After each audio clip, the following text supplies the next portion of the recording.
All right, good morning, Goshen College. Good morning. Hello, yes, hello. Hey, it's wonderful to see everybody in here. Allow me to extend an absolutely enormous welcome to everyone as we kick off our fall semester with this special event, and that is the opening convocation of the 2025-2026 academic year. Indeed.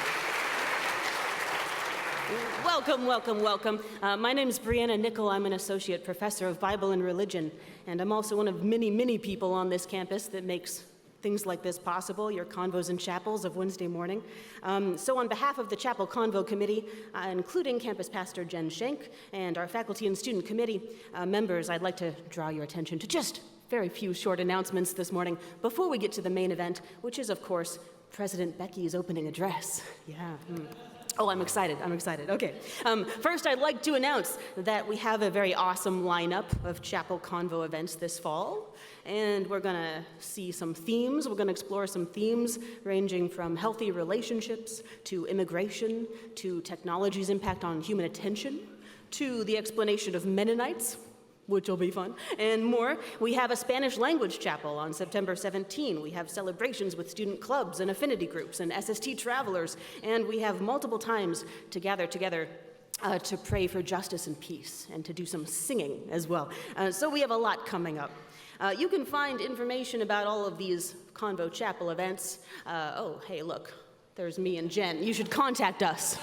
You should contact us for Convo stuff. Okay, all right. But you can find information about all of these events in multiple places around campus. You've probably already seen the posters hanging in all the buildings. That's a good place to go. You can check the campus communicator in your main email. You can check your Google Calendar, because they're all there too. And you can check out the main website. So, once again, on behalf of Chapel Convo Committee, welcome to Wednesdays. And we hope that these events give us all a lot to talk about. Once again, also, please do reach out to me or to Jen if you have ideas for Chapel's Convos, or if you want to be involved. We love to hear that, so thank you. And I want to say one more thing about Chapel Convos, which is I really, really love to promote other campus events on the big screen. So you can absolutely do that. Be sure to email me at any point in this semester with whatever slides or announcements you'd like to see running in Convo and before Convos and Chapels on the big screen, and you can totally do that. That goes for students, faculty, everybody. Please send me your announcements. Okay, my second and last announcement of the day, before we get to the address, is we will once again celebrate the beginning of our semester after Convo today with the Applause Tunnel. I love it. Okay, the Applause Tunnel, everybody. If you don't already know, the Goshen Applause Tunnel is kind of one way we celebrate at the beginning of the year. We embody a spirit of welcome and joy, and it's a great way to welcome our new campus members as well, who maybe haven't done the Applause Tunnel before. So after we sing the alma mater, that happens later, after we sing the alma mater, everyone is invited to proceed this direction out of the northern doors over here, and we're gonna have faculty and staff. They're gonna head out first. They're gonna start the applause tunnel by lining the pathway and applauding everybody who comes afterward. And then we're gonna go, in order. We're gonna go by seniors, and then juniors, and then sophomores, and then first years. And as you walk out that direction, just remember to lengthen that tunnel, keep on applauding everyone who comes after you until we head out stretching toward the plaza. And then finally, after the applause tunnel, there's one more thing that's very worthy of applause, and that is donuts in the plaza, provided by the President's office. Thank you, President's office. Okay, yes, yeah.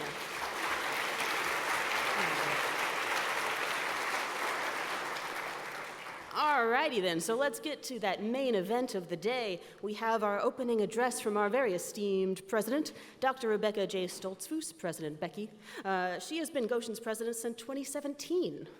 So, who's counting, right? No, since 2017, okay. But she holds an undergraduate degree in chemistry from right here, Goshen College, and master's and doctoral degrees in human nutrition from Cornell University. Becky, if you don't already know, has worked really widely in the spheres of education and public health, and here at GC, she's also headed some numerous projects in advancement among a lot of her other work, including the recently inaugurated Center for Nursing and Public Health, which is lovely to have that now. And she is constantly, everybody, working for the betterment and the well-being of the whole campus community. We're grateful to her. Let's welcome Becky to the stage. Thank you.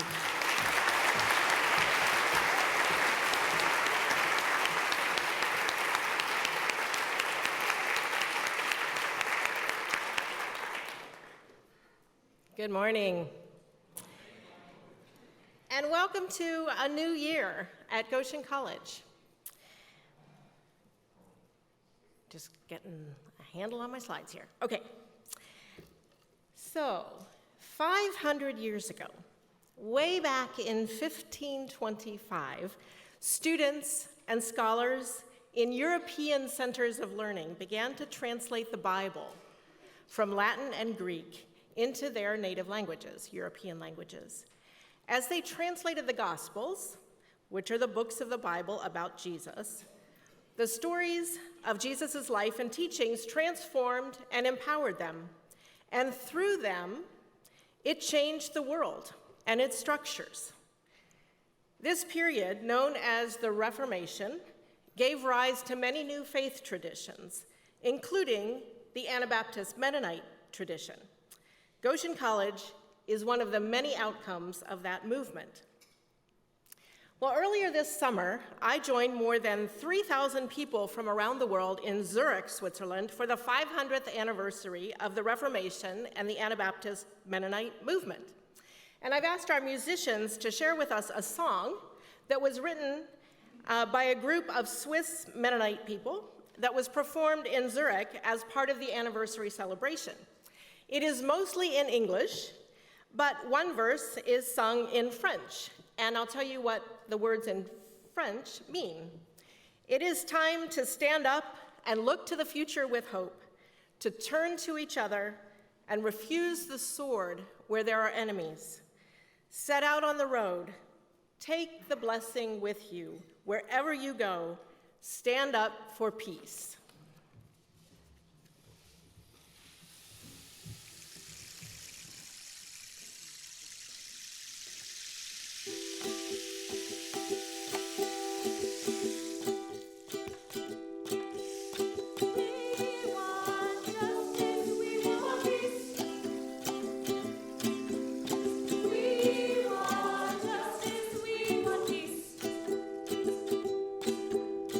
We want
Let's give a hand to our amazing musicians.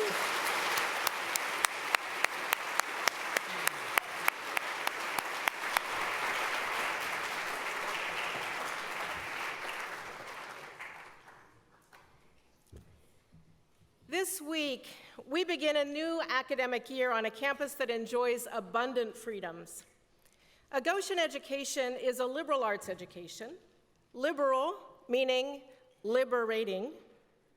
The purpose of a Goshen education is to give you the skills to live a life of freedom.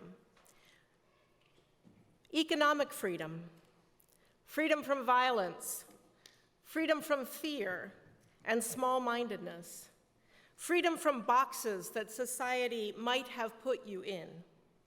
We want you to have the freedom to explore ideas and disciplines, freedom to discover the world and each other, and most of all, the freedom to realize your own particular powers of intellect and creativity and service to the world.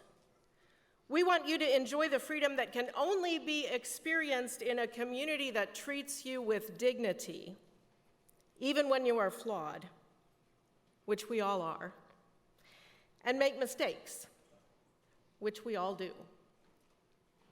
The human longing for justice, peace, and freedom has never been perfectly realized. But this is what we are made for, and also what God wants for us. Freedom that is inner and outer, personal, economic, structural, and spiritual. Every year, a new community gathers for opening convocation. And every year, this community strives to create freedom and dignity for one another in a world that does not create freedom and dignity for everyone.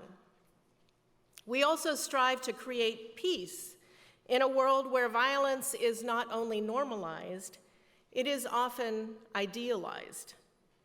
We live in a world in which millions of people are moving across borders searching for peace. Goshen College is rooted in a biblical faith tradition that welcomes strangers and immigrants. We remember that the children of Abraham lived in exile and wandered through the wilderness.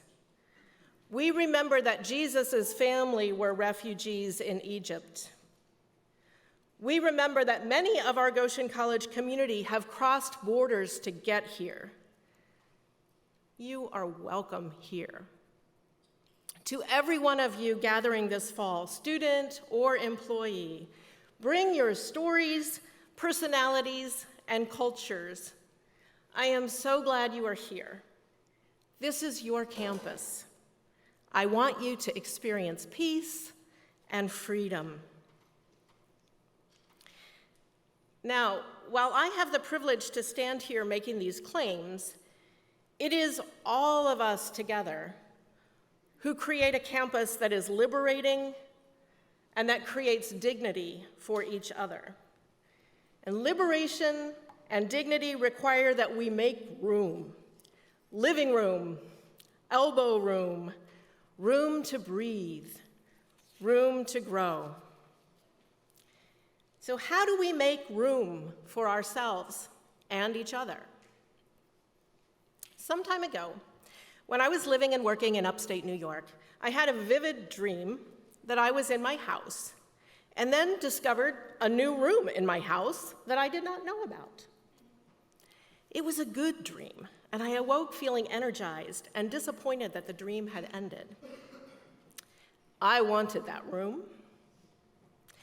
Ask me another time, and I'll tell you how this dream reflected what was going on in my life. It eventually brought me back to Goshen College. It turns out that a house is one of the most common symbols in dreams.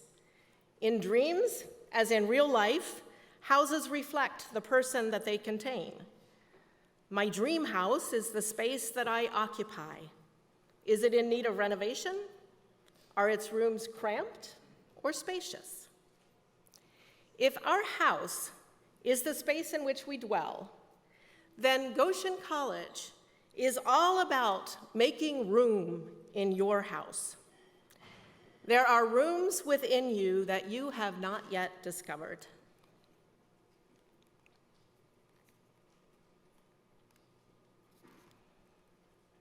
Isaac, I'm having trouble. There we go, thank you. My favorite illustration of this idea is the Peanuts character, Snoopy. Peanuts was created by Charles Schulz, shown here drawing the main character, Charlie Brown. Charlie Brown had a dog named Snoopy. This is Snoopy on his doghouse. Now, the most unusual feature of Snoopy's doghouse is that it has an enormous interior. The inside is much larger than the outside and contains many things. Snoopy began with the comic strip in 1951 as an ordinary dog. But Schulz explained, over the years, Snoopy became a character so unlike the original dog that he could no longer inhabit a real doghouse. Snoopy became free, a liberated dog, and his house was an expression of that. Snoopy's doghouse, over the years, gradually made room for a color TV set, Snoopy's beloved Van Gogh painting, which was damaged in a fire and later replaced with an Andrew Wyeth, a pool table, a library, a ceiling mural, a ping pong table, a basketball hoop, and much more. But you get the point. Snoopy inhabited expansive interior spaces.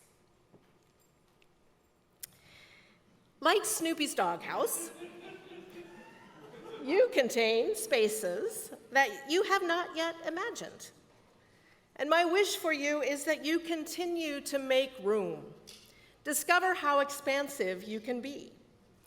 May your Goshen education liberate you from the cramped spaces that have contained you. Well, how does this happen? As you look around this convocation this morning, it is this community of fellow students, faculty, librarians, coaches, counselors, and mentors who will make room with you and for you. Inside and outside of the classroom, in the spaces we share and we create together. We may find interior peace, but dignity can only be achieved if we create it for one another. We may have a liberated mind, but justice happens between us. We want justice, we want peace in the world outside our amazing doghouses, not just inside them. And it is tempting to believe that there is a set of moral rules that will give us justice and peace. But relationship is even more foundational than moral rules. When Jesus was asked, "Teacher, you know the law and the prophets. What is the greatest commandment? What is the most important rule?" Jesus said, "Love God and love each other." And love doesn't follow a strict set of rules. It is always a creative journey that puts relationships at the center. And this is not easy. People can be disappointing, annoying, and sometimes downright scary. Putting relationships at the center creates courage, creativity, and compassion, but it is immensely rewarding. Social connection is the single most predictor of a happy life.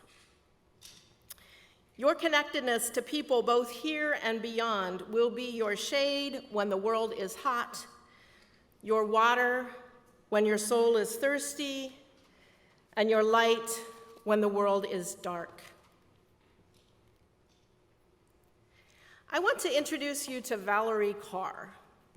Carr is a civil rights lawyer, filmmaker, and activist with a clear and prophetic voice. She's an Indian American of the Sikh faith, which emerged about 500 years ago in northern India around the same time that the Radical Reformation was happening in Europe. Sikhism is the world's 5th largest religion. It is a monotheistic faith that emphasizes equality, social justice, service to humanity, and tolerance for other religions. So Valerie Carr was a college student, your age, on September 11, 2001, the day of deadly attacks on the World Trade Center. The person behind the attacks was Osama bin Laden of the terrorist group Al-Qaeda. Images of bin Laden rapidly dominated the news. In Carr's words, a man with brown skin, black beard, round turban. Our nation's new enemy looked like my family. The violence was instant. On city streets across the nation, Muslim, Sikh, Hindu, Arab, and South Asian Americans were beaten, chased, shot, and stabbed, their homes and houses of worship set ablaze. The first person killed in a hate crime after 9/11 was a gas station owner, Balbir Singh Sodhi, who was shot in the back on September 15 as he tended his store. Sodhi was a member of Valerie's family. She changed her academic plans, and with the support of her senior thesis advisor, she began to document hate crimes against Sikhs and Muslims in America. She writes in her book, See No Stranger, in the immediate aftermath of 9/11, in the thick of mourning and the heat of nationalistic fervor, my cousin and I drove across America from city to city, sleeping on couches, following news of hate crimes as they popped up in our inboxes, taking trains and planes to get to crime scenes faster. We caught the stories like shards of a mirror, each reflecting a fragment of the truth. After graduating, she used these stories to create the award-winning documentary film, Divided We Fall, America in the Aftermath. In writing about this period, she said, I was learning how to grieve with people and to be present to their stories. It is a tremendous gift to learn how to be present with people, to truly listen. To do this when you are feeling angry and vulnerable is a real feat. It goes against our grain. Human beings under threat are conditioned to draw close to those we already see as part of our group. And we have an inbuilt instinct to respond by excluding and attacking those we see as other. We need to go to our safe rooms when we are under threat. But in that moment of regrouping, we have choices.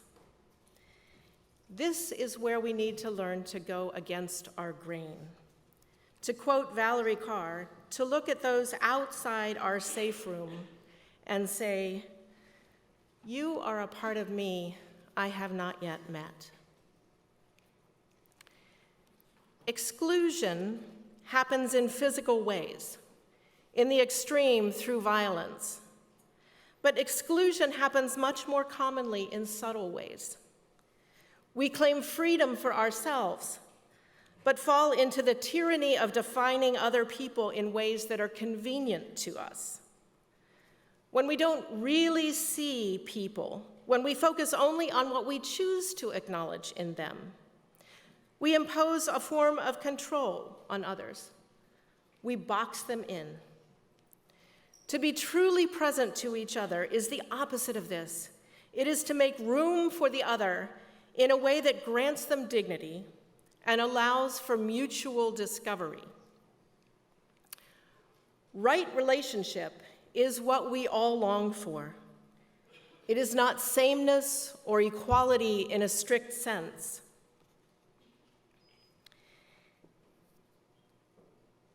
It is a way of relating in which we allow one another the room to be as they wish, not in ways that we impose on them.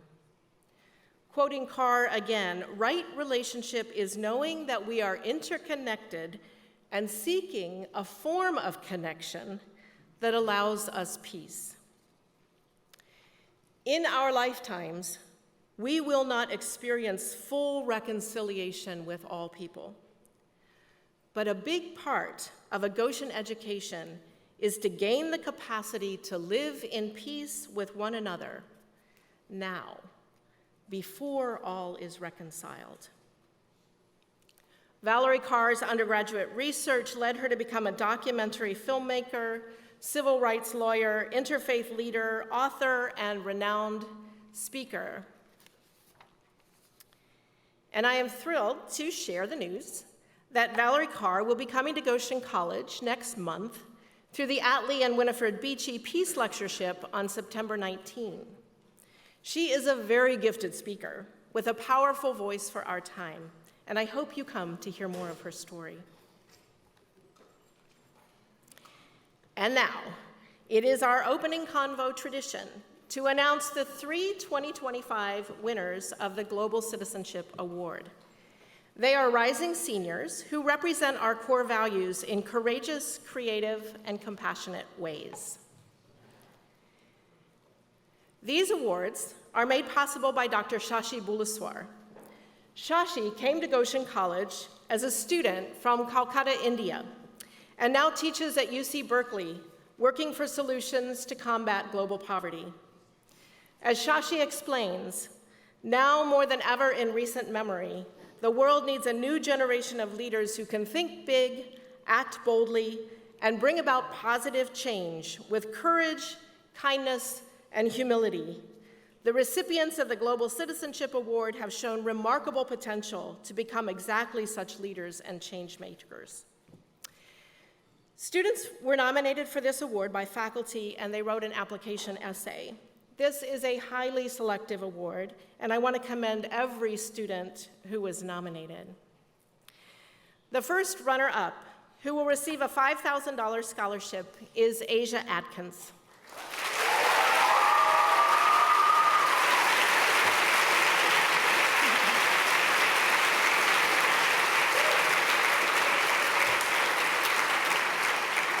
Asia is known for her powerful, expressive singing voice in the chapel singing team, Parables, Voices of the Earth, Chamber Choir, Queen Singers, and on her roles on the main stage.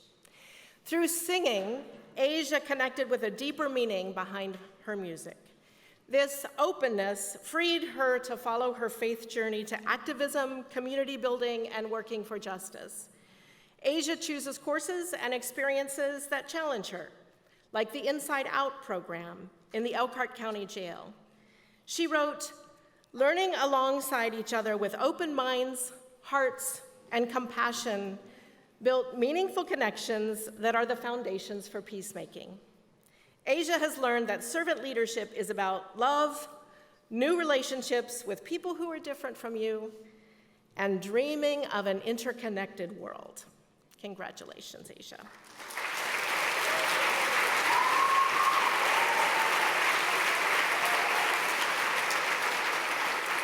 The second of two runners-up, who will also receive a $5,000 scholarship, is Lindsay Graber. And I saw Lindsay today.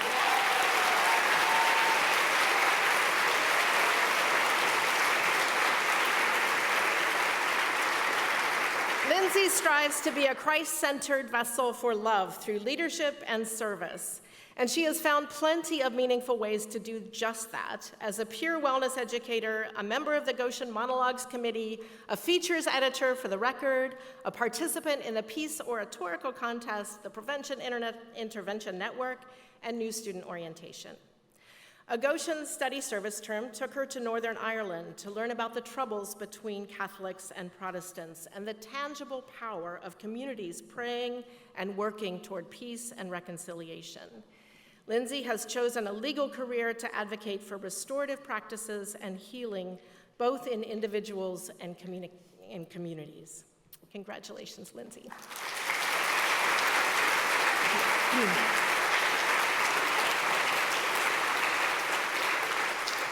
And the recipient of the $10,000 Global Citizenship Award is Fernando Daza.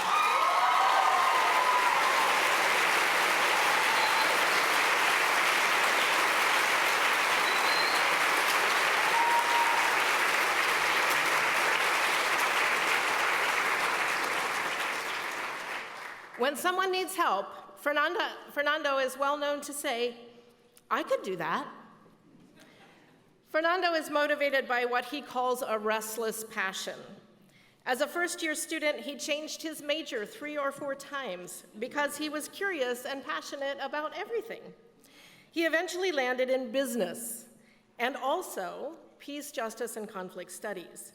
His co-curricular activities are too many to list, but include being a peer financial coach with Everence, a 2-time Maple Scholar, a volunteer at the Center for Healing and Hope, the Prevention Intervention Network, and he is our longest-serving leader of our Latino Student Union. Fernando, along with other GC students, participated in a recent United Nations seminar in New York City. He came away inspired about the power of nonviolence and conflict resolution as a daily practice that promotes justice and creates safer spaces. Congratulations, Fernando.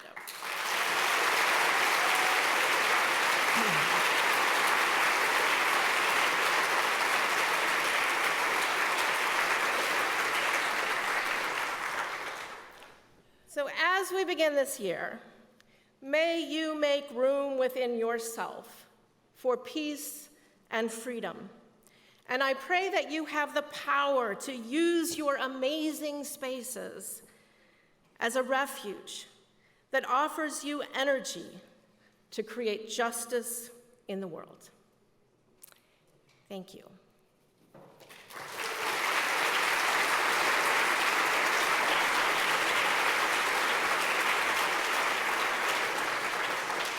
And now, I invite back to the stage Professor Scott Hostetler, who will lead us in the singing of our alma mater.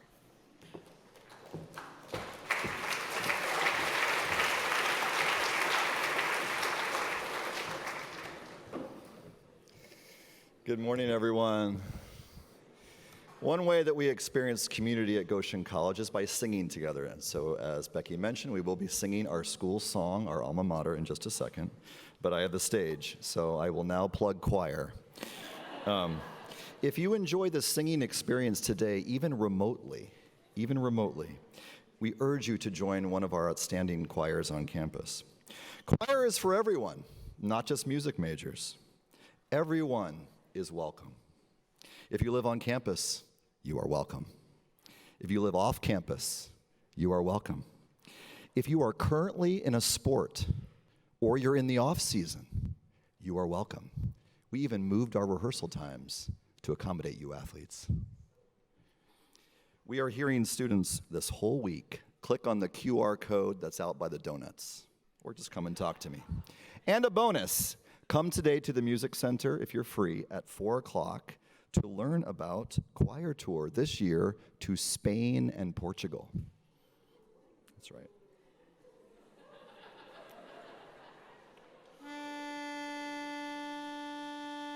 I will sing, and then you will sing. You can do anything with your voice, just don't let it be wimpy.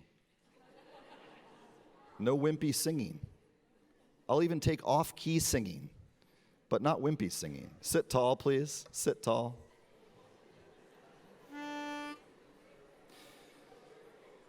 Quiet. Shh. You gotta hear. There's a spot in Indiana. Everybody's mouth needs to move. Okay, Alex. There's a spot in Indiana.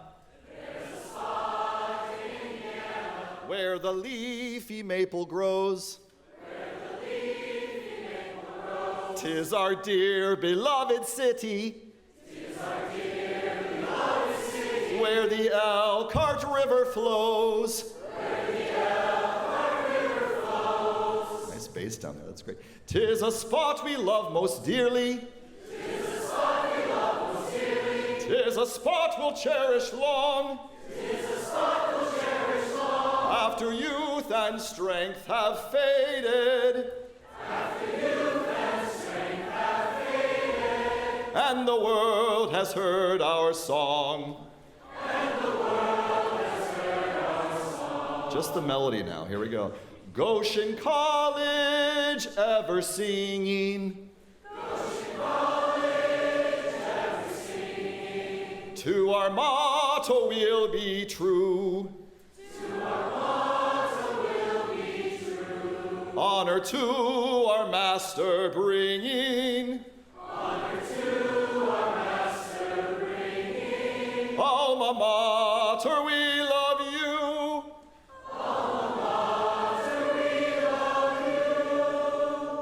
Now, without talking to your neighbor, please stand.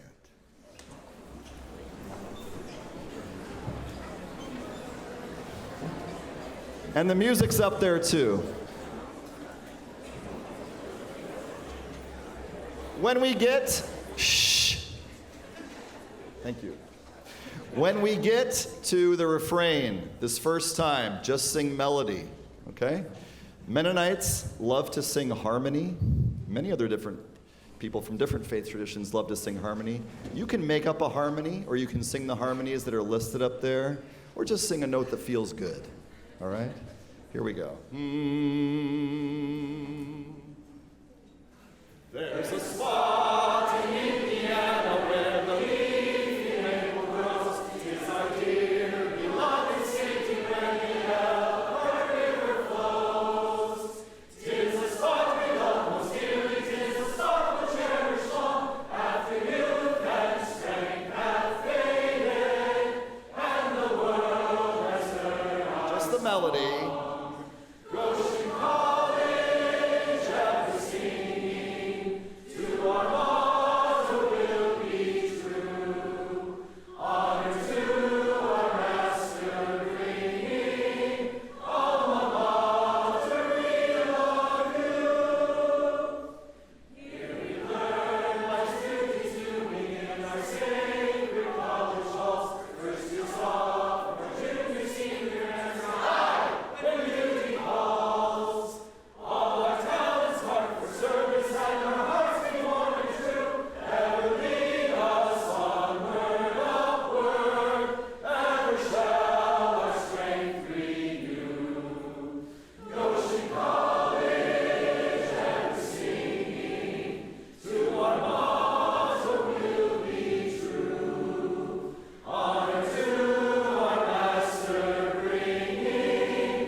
Wonderful, everybody.